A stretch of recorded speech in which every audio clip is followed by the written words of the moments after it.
जो पावरफुल है और सब गांव के लोग उनसे डरते हैं, उनके सामने कोई आवाज नहीं उठाता है। वो कुछ माई के लाल ऐसे लोग होते हैं जो सामने आते हैं और वही लोग एक बहुत बड़ी आवाज बनते हैं कि वो फलान सिंह कहेंगे, वोट आएंगे, फलान सिंह कहेंगे।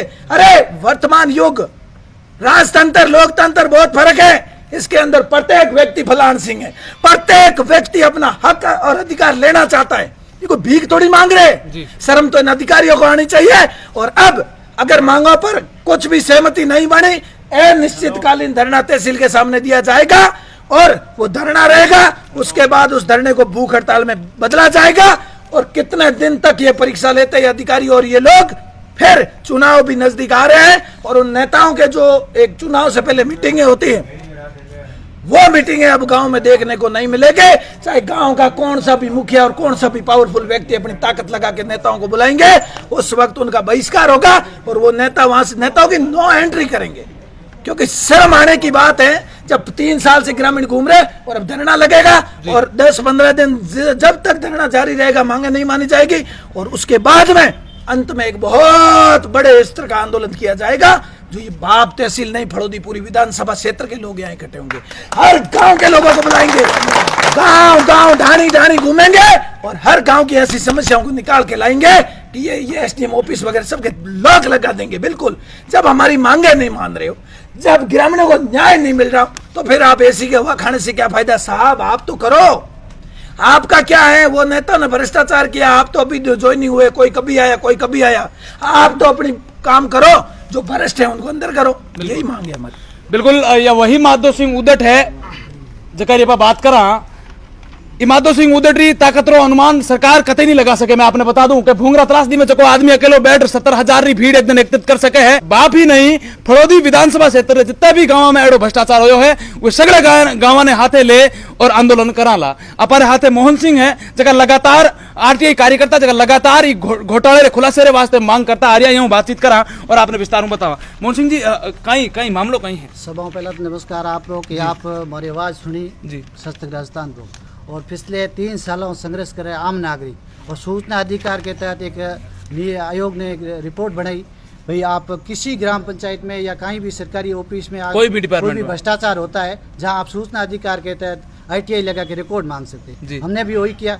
आम नागरिक का अधिकार है, आम नागरिक के अधिकार के तहत हमने सूचना मांगी। पिछले 3 सालों से हमने पहले कोरोना काल में 20 जुलाई से लेकर के 28 जुलाई 2020 तक हमने यह धरना भी रखा, भूख हड़ताल भी रखी। लेकिन कोरोना भयंकर होने की वजह से उस टाइम SDM साहब महावीर सिंह जी थे और धरना स्थगित करवा दिया और लोगों ने आश्वासन दिया कि कुछ दिनों में हम आपकी सभी समस्याएं जो है समाधान करेंगे और जो भ्रष्टाचार में लिप्त है कर्मचारी उसको हम बर्खास्त कर देंगे। ठीक है, उसके बाद में ये सब मिलीभगत राजनीति की पार्टी, चाहे कांग्रेस हो, चाहे BJP हो, चाहे अन्य हो, सभी राजनीति की मिलीभगत से आज तक भ्रष्टाचार खुलासा नहीं हुआ।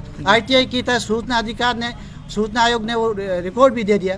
और जयपुर हमने कम से कम 20 बार मैं जयपुर गया। आम आदमी मजदूरी करके अगर जयपुर तक जाएगा तो अधिकारी और कर्मचारी अपनी तानाशाह रवैयों को अपना रहे और आम आदमी को समस्या का समाधान नहीं कर रहे। इसमें सभी जनप्रतिनिधि शामिल है, सभी भ्रष्टाचार में लिप्त कर्मचारियों के ऊपर जनप्रतिनिधि का आशीर्वाद है, आज तक रहा, आगे भी रहेगा।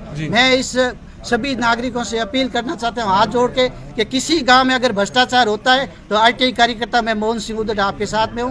कोई भी हो, चाहे राम हो, चाहे सिंह हो, चाहे दास हो, कोई भी हो समय चला गया। आप किसी का अगर आंसू पहुंचने में सहयोग करोगे तो आपको आधी रात के हर आदमी साथ देगा। अब कुछ लोग ऐसे हैं जिनकी राजनीतिक रोटियां सेकने के लिए जाति धर्म पार्टियां लड़ा करके आपस में फांट डला देते हैं। लेकिन मोहन सिंह उदट आज तक ना तो बिका, ना रुका, ना झुका। और आगे भी कहता हूं कि गोली भी लगेगी तो मेरे सीने पे लगनी चाहिए। मैं राजनीति के लोगों के कहता हूं। धन्यवाद मोहन सिंह जी। मोहन सिंह जी पूरी बात बताई और मैं आपने पूरी कहानी विस्तारों बताई। आगे अभी धरने रो कहीं निष्कर्ष रहेला वो भी मैं आपने बताऊंला। कहीं अठर अधिकारी है जो मत कार्रवाई करेला या कोई विशेष आश्वासन देर फ्री करेला या की नहीं करेला, मैं पूरी जानकारी आपने वीडियो के माध्यम बताने प्रयास करूंगा। अगलो जो महा आंदोलन होएला जी वो महीने 18 जगह राजनीतिक पार्टियां हैं और राजनेता है, वह तो सब फेल हो चुका है जी। उसके बाद में अगर कोई व्यक्ति जातिवाद या जातिवादी नेताओं की बात करेगा तो उसको जवाब भी हम देंगे जी। ये ऐसा होगा कि इस भ्रष्टाचार के और इस सरकार के खिलाफ बम्बू डालने वाला हनुमान बेनीवाल जैसे नेता की जरूरत है, और वो नेता भी उस आंदोलन में यहाँ उपस्थित होगा। क्यों होगा? क्योंकि यहाँ के नेताओं ने, और हम कह सकते हैं कि जिस गांव में ज्यादा जाति के लोग होते हैं वो जाति के लोग कहते हैं आपके जाति के नेताओं को बुलाओ। नेता सब गायब है। उदट में कितने कैंप हुए, कितने शिविर हुए, प्रशासन गांव के संग हो या अन्य कोई भी, माई का लाल एक भी नेता वहां पहुंचने का औकात नहीं की। इसलिए वो यहाँ पर जो आंदोलन होगा वो भाप के इतिहास में शायद तक कभी नहीं हुआ। जी जान लगा देंगे, नहीं हमें चुनाव लड़ना है, नहीं हमें राजनीति करनी है, नहीं हमें वोट चाहिए। चाहे हमारे गांव के लोगों जो भी हो, कोई भी गांव में कोई लोगों को अगर बुरा लगे, कोई चापलूसी करने वाले और चमचागिरी करने वाले लोग हैं, तो उनसे निवेदन है, हमें तो वोटों की जरूरत है नहीं, लेकिन ये जो भ्रष्टाचार हुआ है इसको सामने लाके रखेंगे और गांव की मांगों को आज जीवन ऐसे ही उठाते रहेंगे। और आगे कोई भी सरपंच बनता है या कोई भी जनप्रतिनिधि उस क्षेत्र से बनता, 5 गांव से, अपनी सोच समझ कर भरे, ये बम्बू ऐसे ही डाले हुए रखेंगे, ये हमारा वादा। बिल्कुल, धन्यवाद माधव सिंह जी।